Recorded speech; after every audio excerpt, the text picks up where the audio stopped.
Tonight, we are dimming the lights on one of the most watched, most scrutinized, and most misunderstood lives in modern pop history.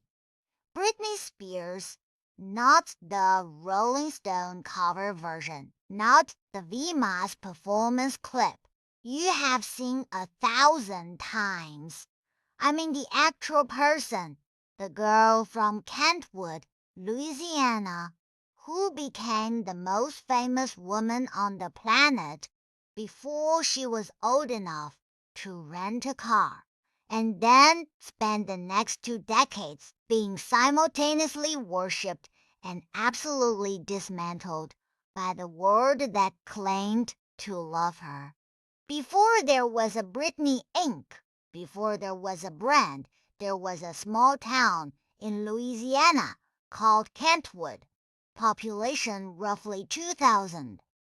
This is where Britney Jean Spears grew up, in a modest house on a modest street, the daughter of a contractor and a teacher.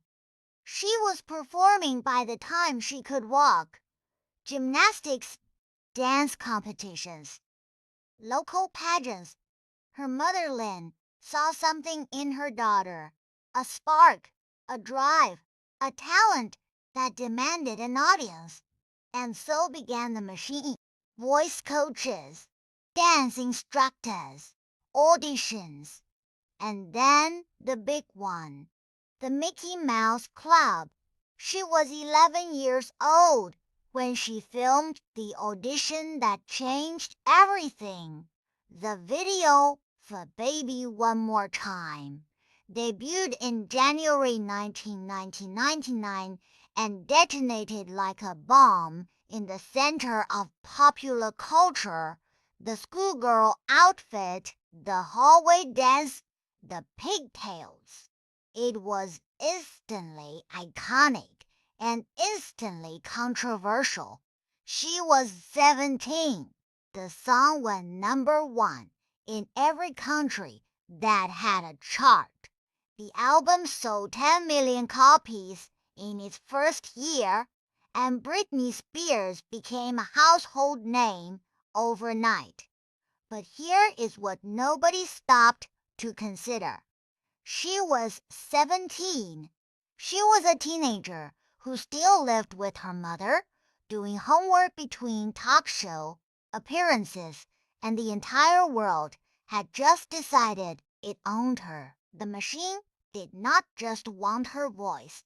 It wanted her image, her body, her opinions, her mistakes, and her soul. What happened next is what makes the Britney story different from every other pop star narrative. The world did not just enjoy her music. It felt entitled to her. Every outfit, every relationship, every pound gained or lost, every tear, every bad day became public property. The paparazzi followed her like wolves, tracking a wounded deer. And the media, instead of drawing a line, leaned in closer. Headlines about her body, her relationships, her mental state, her parenting. None of it was off limits. The tabloids built an entire industry on her suffering. Websites ran countdown clocks to her 18th birthday when she was still a minor. The culture treated her like a product, and when the product showed signs of being a human, being with human problems, the culture punished her for it. And then came 2007, the year that the world still will not let her forget. The shaved head, the umbrella, the hospitalizations, the images that played on every news channel on a loop while anchors pretended to be concerned while their ratings spiked. Nobody asked why. Nobody asked what kind of pressure, what kind of relentless, inescapable, soul-crushing pressure could push a person to that point. They just pointed cameras at her pain and called it entertainment. She was 25 years old. She had been famous for almost a decade.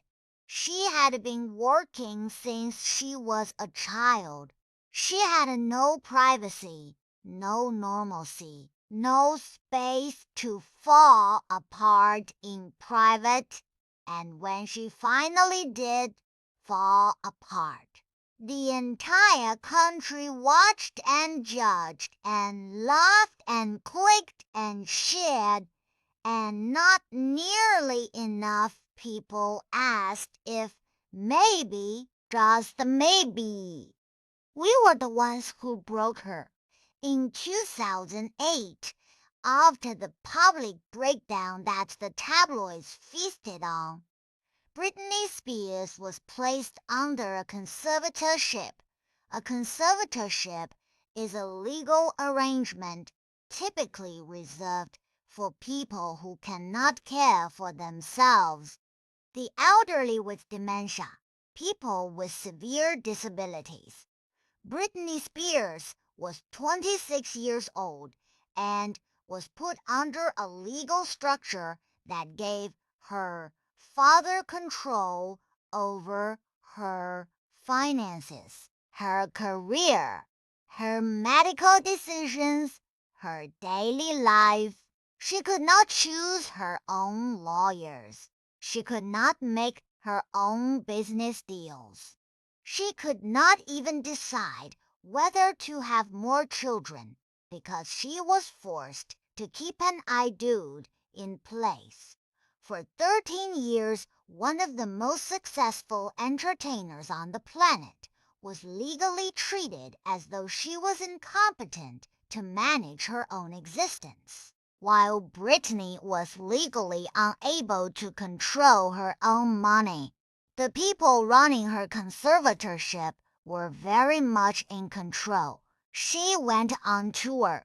She did a 4-year Las Vegas residency. She released albums. She judged a television competition. She worked and worked and worked and worked because the conservatorship needed her too. It needed the income. The people managing her life had a financial interest in keeping her productive. She performed while medicated, while exhausted, while legally powerless. She once told a court that she was forced to perform against her will, that she was threatened with punishment if she refused. This was not a star living her dream. This was a person trapped in a golden cage, performing because the alternative was losing even more of what little freedom she had left. And then something remarkable happened. Fans started noticing things, inconsistencies in her social media posts, cryptic messages that seemed to be pleas for help. The hashtag Free Britney began appearing, first as a whisper, then as a roar. The mainstream media initially dismissed it as conspiracy theory, but the fans were right. When Britney finally spoke in open court in June 2021, her statement was devastating. She described being watched constantly, being forced to take medication, being prevented from marrying or having more children. The world listened, and for the first time in 13 years, the court listened too. In November 2021, the conservatorship was terminated. Britney Spears was legally free again at the age of 39. But freedom after 30 years of control is not the same as freedom that was never taken. The music industry moved on. The tabloids found new targets. The public suddenly lost interest when the narrative shifted from tragedy to recovery. What did the culture actually take from her? Her youth, her autonomy, her trust, her relationship with her children, her ability to make choices about her own body, her right to be imperfect in public, without it becoming a global news event. And what did the culture give her in return? Money she could not spend, fame she could not escape, applause that came with conditions, and a permanent scarlet letter branded by headlines that will outlive all of us.